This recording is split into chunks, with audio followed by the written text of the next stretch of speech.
watching Canadian Muslim news on Muslim Network TV. From Toronto, Ontario, Assalamu alaikum and greetings of peace. I'm Catherine Bullock. Today we'll be talking with Karen Rodman, who is the Executive Director of Just Peace Advocates, about a global campaign to protest Israel's suppression of Palestinian human rights groups. First, some news headlines. Canada to pay $100 million to fight against climate change. Afghan refugees continue to face hardships in Toronto hotels. Ottawa law professor faces backlash over Twitter posts. CAIR California opens crime and bullying prevention center. And the former occupied US embassy in Tehran converted to museum. And now the details.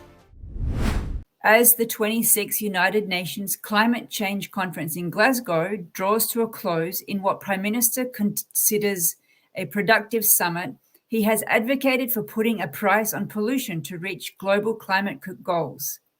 The Prime Minister also highlighted Canada's commitment to aid developing countries in adapting to climate change with $57.5 million of investments. Canada will also provide $55 million to a global partnership to transform food production and water systems around the world to end hunger, create new jobs, and a better environment for all. 770 Afghan refugees in hotels and by Toronto's Pearson Airport continue to face challenges. Refugees were given donated clothing that consists primarily of summer wear. They do not have access to laundry machines and have to wash their clothes in the hotel showers. Food is inadequate, especially for children of younger ages. Many Afghan refugees have been in these hotels since October. Federal support payments have been delayed, and there's been no indication of when they will be settled with their families. Refugees are not permitted to leave the hotel grounds, even though they have completed their quarantine. The social media backlash against University of Ottawa law professor Amir Attaran continues for a third day. He said that Trudeau should be tarred and feathered for the way he handled the pandemic. Twitter originally asked him to remove his post. Attaran said he would think about its removal. He said the comment was not meant to have any violent intentions towards Trudeau. According to the National Post, Attaran said that Twitter did not make a similar request when Ontario MP Randy Hillier used the same phrase when writing about Ontario's legislature.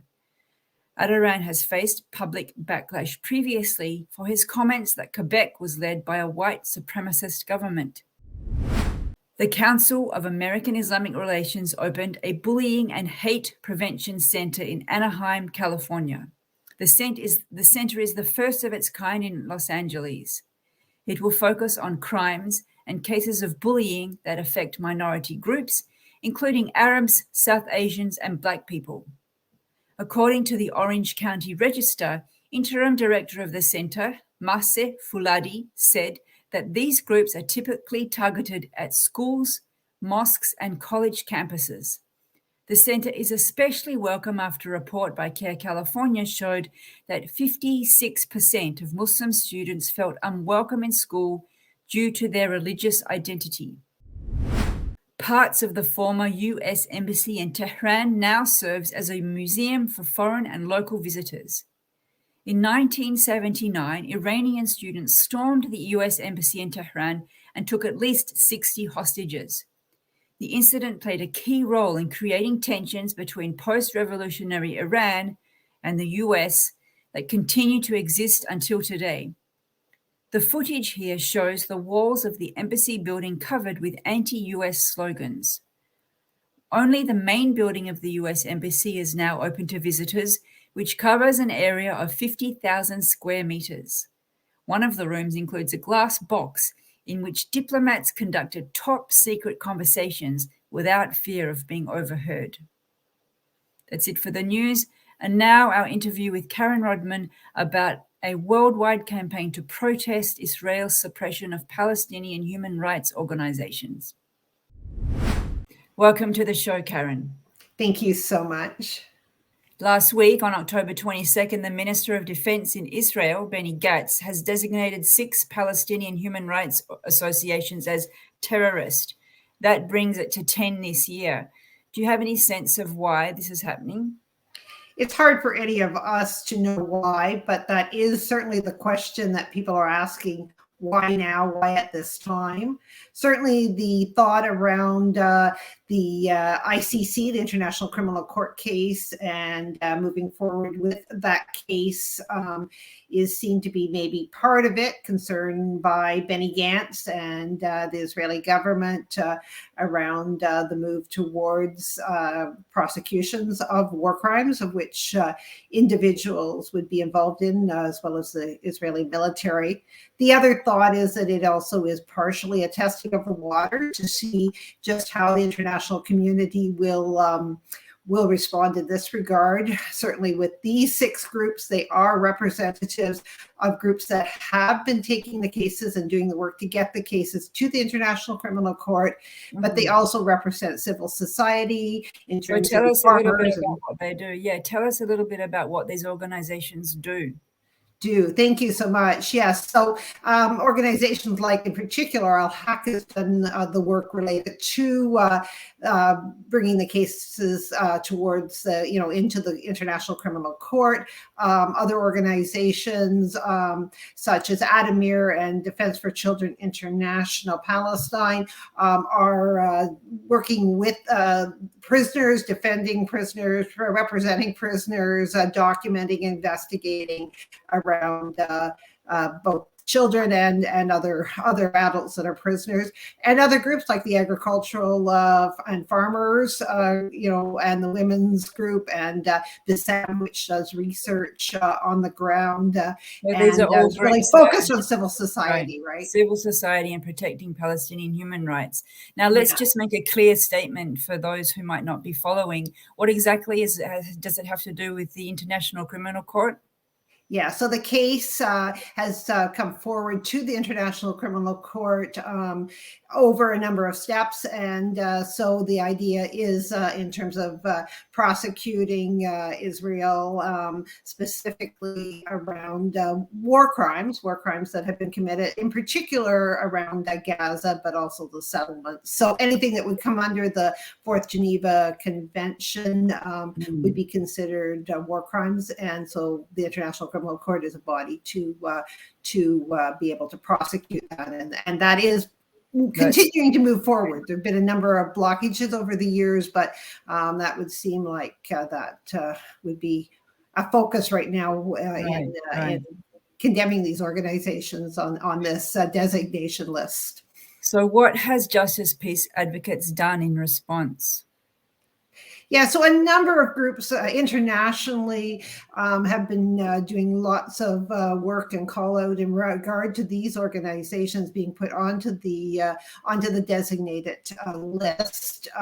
In terms of the work that we've been doing, we did work to coordinate with others a call to the Canadian government to speak out specifically to say that this criminalization of these organizations is unfounded and needs to be condemned, and that Canada does need to uphold its own responsibilities under Article 1 of the Fourth Geneva Convention, because Canada is a high signatory of that convention, and therefore the convention calls that it be respected in all cases, and that means holding other countries accountable, be that through diplomatic or other means.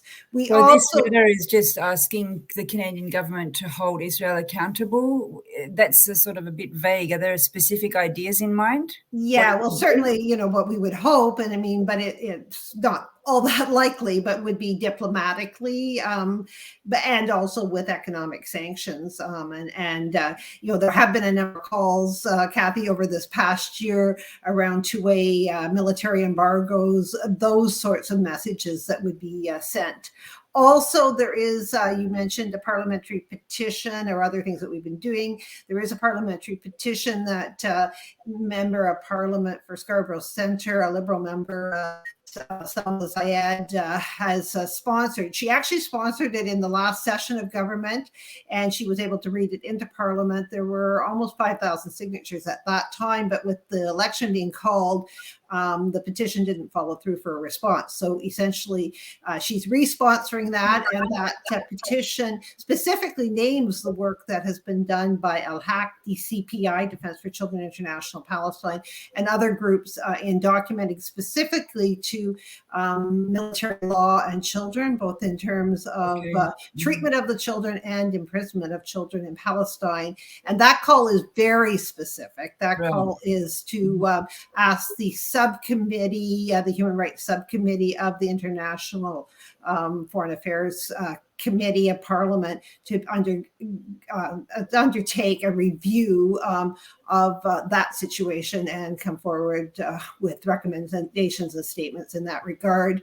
So that's all we have time for. I'm sorry, that's all we have time for today, but we commend you on your advocacy.